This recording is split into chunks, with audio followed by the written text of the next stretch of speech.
আসসালামু আলাইকুম cooking recipe চ্যানেলে আপনাদেরকে স্বাগত জানাই। আজ আপনাদের সঙ্গে শেয়ার করব মসুর ডাল, ডিম, বেগুন আর সজনে ডাঁটা দিয়ে ভীষণ টেস্টি একটা রেসিপি। এই রেসিপিটা মাছ মাংসের স্বাদকেও হার মানাবে, তো অবশ্যই আপনারা স্কিপ না করে পুরো রেসিপিটা দেখে নেবেন। আশা করছি রেসিপিটা আপনাদেরকে অনেক বেশি ভালো লাগবে। আমার চ্যানেলে নতুন হলে চ্যানেলটা সাবস্ক্রাইব করে দেবেন, বেল বাটন অন করে রাখবেন পরবর্তী ভিডিও নোটিফিকেশান পাওয়ার জন্য। চলুন রেসিপিটা শুরু করি। এখানে দেখুন আমি 3টে ডিম নিয়েছি, তো এখানে আমি 3টে নিয়েছি, আপনারা চাইলে ডিমের পরিমাণ বাড়িয়ে নিতে পারেন। আর এখানে নিয়েছি 100 গ্রাম মসুর ডাল, আর এখানে একটা বড় সাইজের বেগুন এইভাবে ছোট ছোট করে কেটে নিয়েছি। বেগুনগুলো এইভাবে কেটে নিতে হবে। তো এখানে আমি একটা নিয়েছি, আপনারা চাইলে মিডিয়াম সাইজের দুটোও নিতে পারেন। এখানে দেখুন কিছু নিয়েছি সজনে ডাঁটা, তো সজনে ডাঁটাগুলো খোসা ছাড়িয়ে এভাবে ছোট করে কেটে নিয়েছি। তো সবগুলো ভালোভাবে ধুয়ে পরিষ্কার করে নিয়েছি। এবার আমি ডিমগুলোকে সেদ্ধ করে নেব। ডিমগুলো সেদ্ধ করে খোসা ছাড়িয়ে রেখে দিয়েছি সাইডে।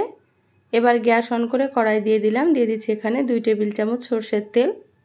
এখানে আমি সরষের তেল দিয়ে দিলাম, আপনারা চাইলে সাদা তেল দিতে পারেন।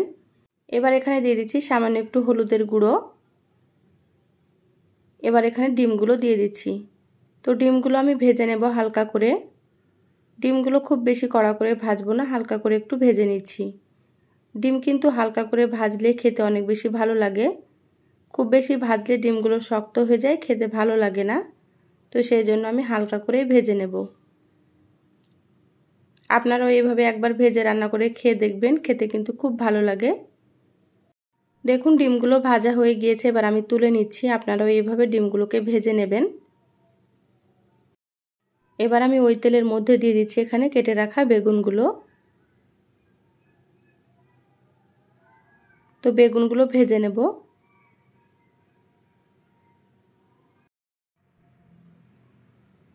এখানে আমি সম্পূর্ণ বেগুনগুলো দিয়ে দিলাম। এবার আমি দিয়ে দিচ্ছি হাফ চা চামচ লবণ, আর এখানে দিয়ে দিচ্ছি হাফ চা চামচ হলুদের গুঁড়ো। এবার গ্যাসের আঁচ বাড়িয়ে আমি বেগুনগুলোকে ভেজে নেব। তো গ্যাসের আঁচ বাড়িয়ে কিন্তু বেগুনগুলোকে নেড়েচেড়ে ভেজে নিতে হবে। একটু সময় নিয়ে ভাজতে হবে বেগুনগুলোকে, তাহলে এই রেসিপিটা খেতে অনেক বেশি ভালো লাগবে। তো যারা ভিডিওটি দেখছেন একটা লাইক দিয়ে ভিডিওটি কন্টিনিউ করবেন। আপনাদের একটা লাইক পরবর্তী ভিডিও বানাতে আমাকে অনেক উৎসাহ জাগায়। তো দেখুন বেগুনগুলো সুন্দর মতো ভাজা হয়ে গিয়েছে, আমি নেড়েচেড়ে সময় নিয়ে ভেজে নিলাম। এবার আমি বেগুনগুলোকে তুলে নিচ্ছি। আপনারাও কিন্তু এইভাবে বেগুনগুলোকে ভেজে নেবেন, তাহলে দেখবেন খেতে অনেক বেশি ভালো লাগবে। বেগুনগুলো তুলে আমি প্লেটে রেখে দিচ্ছি। সম্পূর্ণ বেগুনগুলো তুলে নিয়েছি। আবারও আমি দিয়ে দিচ্ছি 1 টেবিল চামচ সরষের তেল, হাফ চামচ দিয়ে দিচ্ছি গোটা জিরা।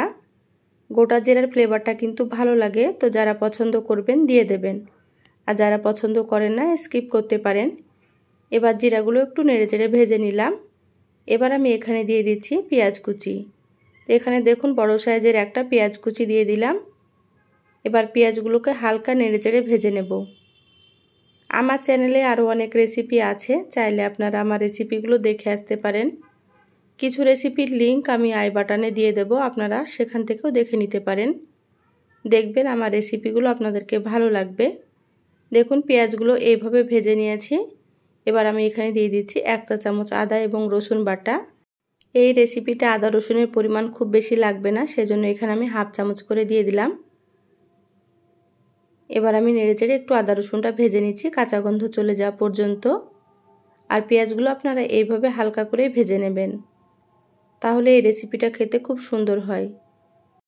এবার এখানে দিয়ে দিচ্ছি হাফ চা চামচ ধনিয়া গুঁড়ো, হাফ চা চামচ দিয়ে দিচ্ছি মরিচের গুঁড়ো। তো যেমন ঝাল খেতে আপনারা পছন্দ করবেন সেইভাবে এখানে মরিচের গুঁড়ো দিয়ে দেবেন। এবার আমি দিয়ে দিচ্ছি হাফ চা চামচ জিরা গুঁড়ো, হাফ চা চামচ দিয়ে দিচ্ছি হলুদ গুঁড়ো। এবার আমি এখানে দিয়ে দিচ্ছি 1 চা চামচ লবণ। তো লবণটা এখানে বুঝে ব্যবহার করতে হবে, কারণ ভাজার সময় লবণ দিয়েছিলাম, তো সেটা বুঝে কিন্তু আমি এখানে দিয়ে দিলাম, আপনারাও সেইভাবে লবণ দিয়ে দেবেন। এবার এখানে আমি সামান্য পরিমাণে পানি দিয়ে দিলাম। তো এখানে অবশ্যই একটু পানি দিতে হবে, নাহলে শুকনো মশলাগুলো পুড়ে যাবে। আপনারাও এইভাবে পানি দিয়ে মশলা কষিয়ে নেবেন। তা আমি যতটা পরিমাণে রান্না করছি সেই পরিমাপে মশলাগুলো দিয়ে দিলাম। আপনারা যদি এর থেকে বেশি রান্না করেন তাহলে মশলার পরিমাণ একটু করে বাড়িয়ে দেবেন। দেখুন মশলা খুব ভালোভাবে কষিয়ে নিয়েছি একটু সময় নিয়ে। এবার এখানে আমি ডালগুলো দিয়ে দিচ্ছি। তো ডালগুলো আমি কয়েকবার পানি পাল্টে খুব ভালোভাবে ধুয়ে নিয়েছি। এবার এখানে আমি সজনে ডাঁটাগুলো দিয়ে দিচ্ছি। মসুর ডাল আর সজনে ডাঁটা 2 মিনিট মতো কষিয়ে নেব।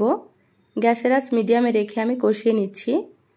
তা আমি সবসময় আপনাদেরকে ঘরে থাকা মশলা দিয়ে সাধারণ রেসিপিগুলো একটু সুন্দর করে দেখানোর চেষ্টা করি। আমার রেসিপিগুলো আপনাদেরকে কেমন লাগে অবশ্যই আমার চ্যানেলের কমেন্ট বক্সে কমেন্ট করে জানাবেন। ভালো লাগলে একটা লাইক দিয়ে যতটা সম্ভব ভিডিওটা আপনারা শেয়ার করে দিবেন।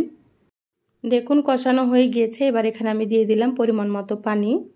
তো এখানে একটু পানির পরিমাণটা বেশি দিতে হবে, কারণ মসুর ডাল আর সজনে ডাঁটা সেদ্ধ হবে সেজন্য। এবার আমি ঢাকা দিয়ে 10 মিনিট সেদ্ধ করে নিচ্ছি। তো দেখুন 10 মিনিট পর ঢাকাটা খুলে নিয়েছি। এবার দেখে নেব এগুলো সেদ্ধ হয়েছে কি।